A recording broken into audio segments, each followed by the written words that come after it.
చైతన్య రథం ప్రేక్షకులకు స్వాగతం, నమస్కారం. వైఎస్ఆర్ కాంగ్రెస్ పార్టీ అధ్యక్షుడు వైఎస్ జగన్మోహన్ రెడ్డి ఎలాగో త్వరలో జైలుకి వెళ్ళక తప్పదన్న ఉద్దేశంతో వ్యవహారాలు పార్టీని సజ్జల రామకృష్ణారెడ్డికి అప్పచెప్పే ప్రయత్నం చేస్తున్నాడంటూ ఆ పార్టీలోనే కొంతమంది తీవ్రంగా వ్యతిరేకిస్తున్నారు. సజ్జల రామకృష్ణారెడ్డికి అప్పచెప్పడం ఏంటి అంటూ ఒక వర్గం విభేదిస్తూ విజయంకి ఎందుకు అప్పచెప్పకూడదు అంటూ ఉంది. దీన్ని ఎలా చూస్తారు, ఎవరికి అప్పచెప్తే ఆ పార్టీ కొద్ది రోజులైన మనుగడ సాగించే పరిస్థితి ఉంది అన్న విషయం మీద లోతైన విషయాలు తెలుసుకునే ప్రయత్నం చేద్దాం. మనతో పాటు వివరించడానికి సీనియర్ జర్నలిస్ట్ దుర్గాకుమార్ గారు ఉన్నారు. వారిని అడిగి మరిన్ని విశేషాలు తెలుసుకుందాం. సార్ నమస్తే. నమస్తే బ్రహ్మం గారు, చైతన్య రథం వీక్షకులకు కూడా.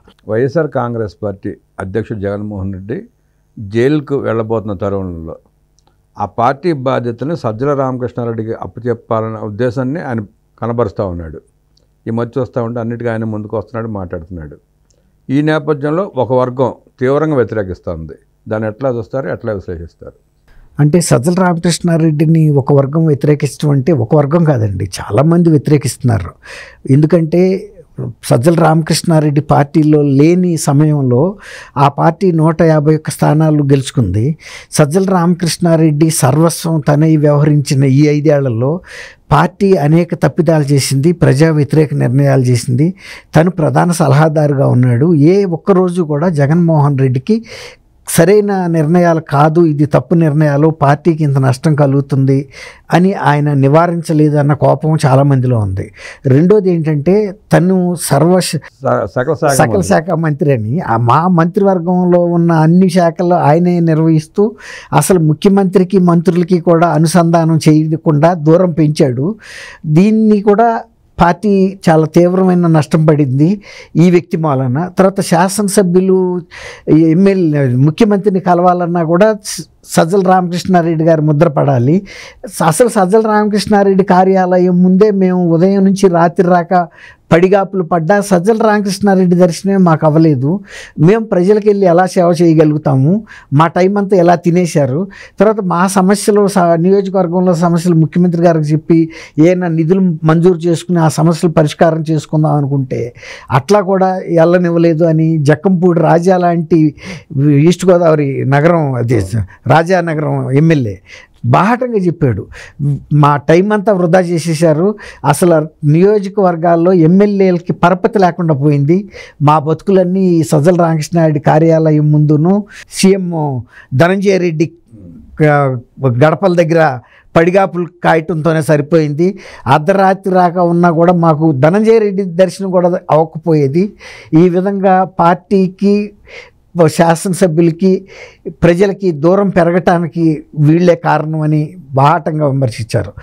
ఆ సందర్భంలో రామకృష్ణారెడ్డి నిజానికి పార్టీ కొంతకాలం దూరంగా ఉన్నాడు కూడా, ఇక ఎందుకంటే ప్రజల్లో, కార్యకర్తల్లో ఇంత వ్యతిరేకత వచ్చిందని. కానీ ఆయన ఈ తిరుమల తిరుపతి దేవస్థానం లడ్డు తయారీలో జరిగిన అపచారం, ఆ వివాదంలో బయటకు వచ్చాడు. అప్పటికి పార్టీని కాపాడటానికి ఎవరు ముందుకు రావట్లేదని మళ్ళీ సజ్జల రామకృష్ణారెడ్డిని తీసుకొచ్చి ముందు పెట్టారు. ఇక అక్కడి నుంచి మళ్ళీ సజ్జల రామకృష్ణారెడ్డి గారే సకలం అయ్యాడు. అంటే పార్టీ వ్యవహారాలు ఆయనే నిర్వహిస్తున్నాడు. తర్వాత జగన్మోహన్ రెడ్డి గారికి సంబంధించిన రాజకీయ అంశాలు, వాళ్ళ కుటుంబ అంశాలు, వ్యాపార అంశాలు. ఇప్పుడు విజయసాయి రెడ్డి కూడా చెప్పాడు కదా, గతంలో నేను పార్టీలో 2వ స్థానంలో ఉన్నాను, పార్టీ పెట్టడంలో నేను కీలకం, ఒంటి చేత్తో పార్టీ నడిపిన వాడిని నేను. తర్వాత అనేక అంశాల్లో జగన్మోహన్ రెడ్డితో పాటు 2వ ముద్దాయి, ఆర్థిక నేరాల్లో 2వ ముద్దాయిగా ఉన్నాను. కానీ నా స్థానాన్ని పార్టీలో క్రమేపీ తగ్గించుకొచ్చారు. ఈ 2019 నుంచి గెలిచిన తర్వాత 3-4 ఏళ్లలో నేను పడ్డ పరాభవాలు ఎవరూ పడలేదు, నా స్థానంలోకి ఎవరు కింద నుంచి పైకి తీసుకొచ్చారని చెప్పాడు. ఇప్పుడు సజ్జల రామకృష్ణారెడ్డి పట్ల పార్టీలో వ్యతిరేకత కారణం ఏంటంటే అసలు జైలుకి వెళ్తే వెళ్తాడు, ఆయన మీద కేసులు అన్నమాట వాస్తవం. కానీ సజ్జల రామకృష్ణారెడ్డి విషయంలో కూడా 2019 నుంచి 24 వరకు జరిగిన ప్రతి కుంభకోణంలోనూ ఈయన పాత్ర కూడా ఉంది కదా. మరి ఈయన మాత్రం జైలుకి వెళ్లకుండా ఎందుకుంటాడు? ఇలాంటి పరిస్థితుల్లో అసలు సజ్జల రామకృష్ణారెడ్డికి కార్యకర్తల పట్ల కానీ, నాయకుల పట్ల కానీ, ప్రజల యొక్క ఆకాంక్షల పట్ల కానీ ఒక అవగాహన లేని వ్యక్తి అయినా ఆ వ్యక్తిని మనం పార్టీలో ముందు పెట్టుకుంటే మన పరపతి పోతుంది అనేది నాయకుల్లోనూ కార్యకర్తల్లోనూ ఉంది. కానీ ఎవరు పిల్లి మెడలో గంట కడతారన్నట్టుగా ఉన్నారు అందరూ. అందుకే స్తబ్దైపోయారు. ఏ పార్టీ కార్యక్రమాల కోసం జగన్మోహన్ రెడ్డి గారు ఉద్యమాల కోసం పిలిపించినా ఎవరు రావట్లే కార్యకర్తలు. ఎందుకంటే నువ్వు సజ్జల రామకృష్ణారెడ్డిని ముందు పెట్టుకున్న పార్టీలో ఇంకా నువ్వు చేయగలిగిన ఉద్యమాలు ఏమున్నాయి, మనం ప్రజలకు వెళ్ళి ప్రజల యొక్క మనసుని ఎలా చూరగొనగలుగుతాము అనే ఇదే అనుమానం ఉంది అందరికీ, ఆ బాధ ఉంది. వాళ్ళు ఏమంటారంటే ఒక రకంగా గతంలో మనం ఒక తప్పు చేశాము, పార్టీ గౌరవ అధ్యక్షురాలుగా ఉన్న విజయమ్మ గారిని అసలు ఆ పదవి నుంచి తీయటమే, ఆ రోజు ఆమె ఒక బహిరంగ వేదిక మీద కళ్ళ నీళ్లు పెట్టుకుని రాష్ట్రం అంతా చూశారు, పార్టీ పట్ల సానుభూతి కూడా కోల్పోయాము. ఒకవేళ కనుక మీరిద్దరూ జైలుకి వెళ్ళినా కనీసం విజయమ్మ గారు గతంలో శాసనసభలోనూ బాగా మాట్లాడగలిగారు, తర్వాత ప్రజల్లోకి వెళ్ళి కూడా కన్విన్స్ చేసి నా బిడ్డ కాదు మీ బిడ్డ జగన్మోహన్ రెడ్డి గెలిపించండి, రాజన్న ప్రభుత్వం ఇస్తాడని కన్విన్స్ చేయగలిగింది. ఆమెకి ఇంకా విశ్వసనీయత విలువలు ఉన్నాయి, కానీ పార్టీలో జగన్మోహన్ రెడ్డికి లేదు, సజ్జల రామకృష్ణారెడ్డికి అంతకన్నా లేదు. అసలు సజ్జల రామకృష్ణారెడ్డి అసలు ఇప్పుడన్నా ప్రజా జీవితంలో ఉన్న మనిషి, అటువంటి మనిషిని పార్టీలో పెట్టుకోవటం అనేది ఇప్పుడు అంతర్గతంగా గతంలో వీళ్ళందరూ అవమానాలకు గురైన వాళ్ళే.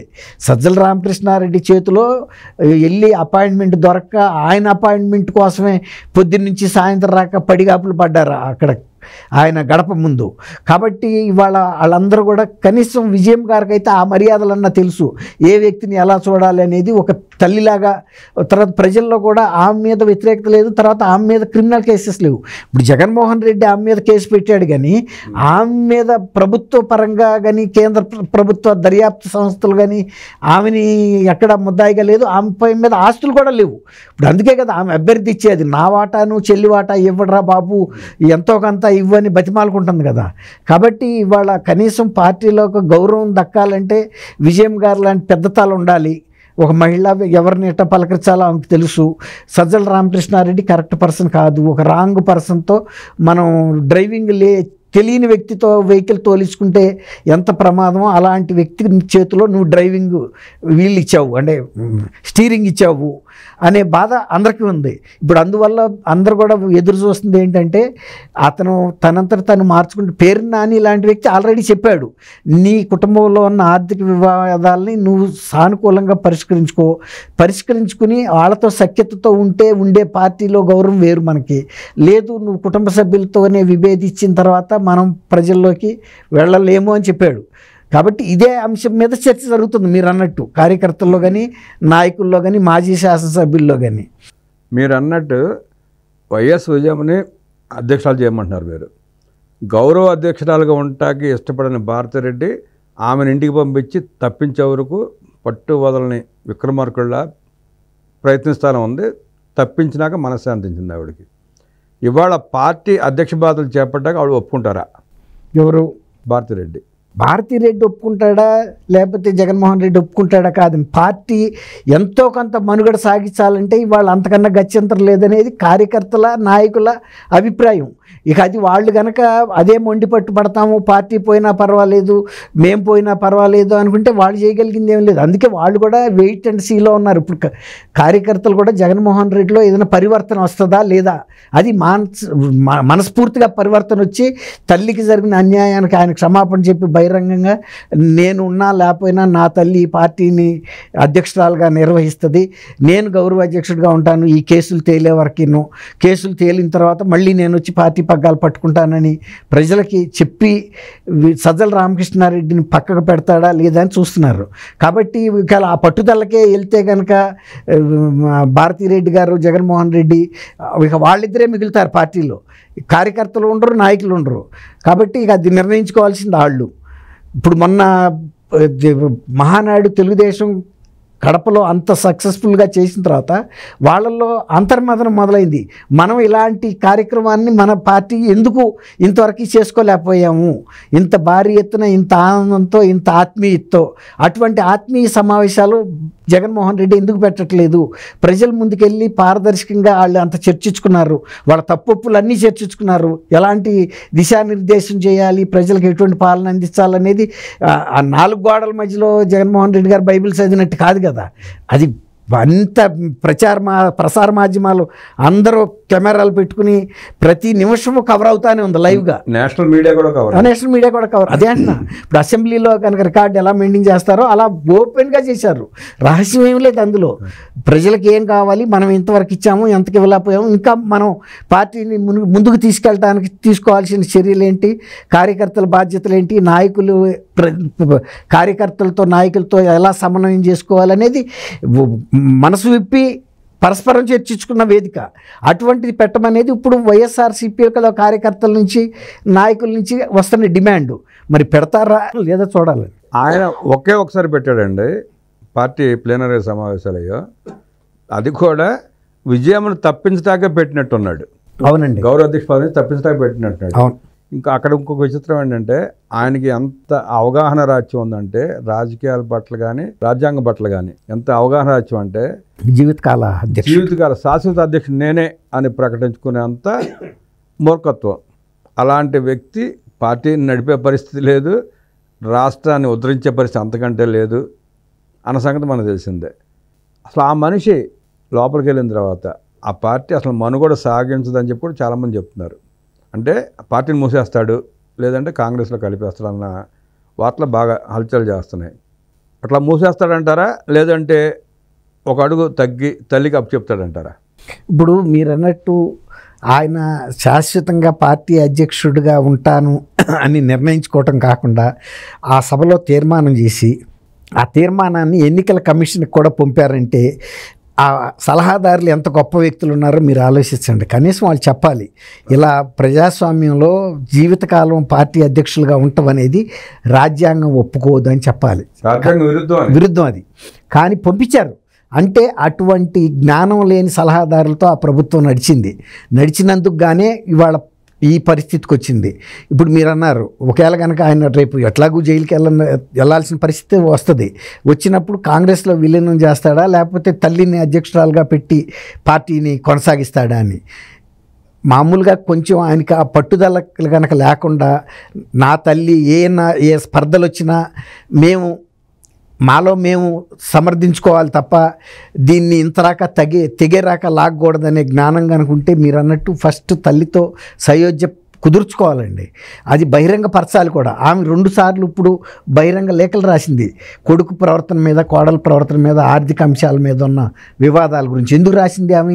ఆమె ప్రజలతో మమేకమైన కుటుంబం అది. రాజశేఖర రెడ్డి గారు ప్రజల మనిషి. ఈ కుటుంబంలో ఇవాళ రాజశేఖర రెడ్డి గారిని చూసే జగన్మోహన్ రెడ్డికి కిందటిసారి 2019లో అధికారం ఇచ్చారు. కాబట్టి ప్రజలతో మనం చెప్పుకోవాల్సిన బాధ్యత ఉందని ఆమె రాసింది, అంతే తప్ప ఇంకొక ఉద్దేశం లేదు. ఇప్పుడు ఆయన కూడా అది గ్రహించి ప్రజల యొక్క అభిప్రాయాన్ని మన్నించి నా తల్లి పట్ల నాకున్న భావాన్ని మార్చుకున్నాము, ఆస్తులకు సంబంధించి కూడా వివాదాలు సామరస్యంగా మేము పరిష్కరించుకున్నాము, నేనున్నా లేకపోయినా మీకు కూడా తల్లే కాబట్టి విజయమ్మ గారు మన పార్టీని విజయమ్మ గారు ముందుకు తీసుకెళ్తారు, నేను ఎక్కడున్నా కూడా ఈ పార్టీ శ్రేయస్సు కోరుకునే వ్యక్తిని అని కనుక చెప్తే కొంతలో కొంత మనుగడ ఉంటుందండి. ఇక లేనప్పుడు ఆయన తీసుకెళ్ళి కాంగ్రెస్లో కలిపినా ఇంకో దాంట్లో కలిపినా అతని వ్యక్తిత్వం, అతని అస్తిత్వం అయితే ఉండదు, గుర్తింపు ఉండదు. రెండోది, కాంగ్రెస్ వాళ్ళు జగన్మోహన్ రెడ్డిని పెద్ద లెక్క చేస్తారని అనుకోను. ఎందుకంటే వాళ్ళంతా గతంలో కాంగ్రెస్ పార్టీ కార్యకర్తలు రాజశేఖర రెడ్డి అభిమానులే. కాబట్టి వాళ్ళు హోమ్ గోయింగ్ అన్నట్టు సొంత ఇంటికి వెళ్ళిపోతారు, సొంత గూటికి. ఇంకొక విశేషం ఏంటంటే కాంగ్రెస్కి అధ్యక్షురాలుగా ఉంది కూడా ఆయన సొంత చెల్లెలు రాజశేఖర రెడ్డి గారి బిడ్డే. కాబట్టి వాళ్ళకి పెద్ద సొంత గూటికి వెళ్ళటం పెద్ద మాట కాదు, ఈజీగా వెళ్ళిపోతారు. కాబట్టి మీరు అన్నట్టు ఇక అది జగన్మోహన్ రెడ్డి గారి విఘ్నత మీద ఆధారపడి ఉందండి. జగన్మోహన్ రెడ్డి జైలుకి వెళ్ళినా 4 అడుగులు తగ్గి తల్లికి పార్టీ బాధ్యతలు అప్పచెప్తేనే ఆ పార్టీ మనుగడ సాగిస్తుందని, లేదంటే తన చేతులతో తనే బొంద పెట్టుకున్నట్టేనని విశ్లేషించిన దుర్గా కుమార్ గారికి ధన్యవాదాలు తెలియజేస్తూ నమస్కారం. బ్రహ్మ గారు, మన వీక్షకులు కూడా.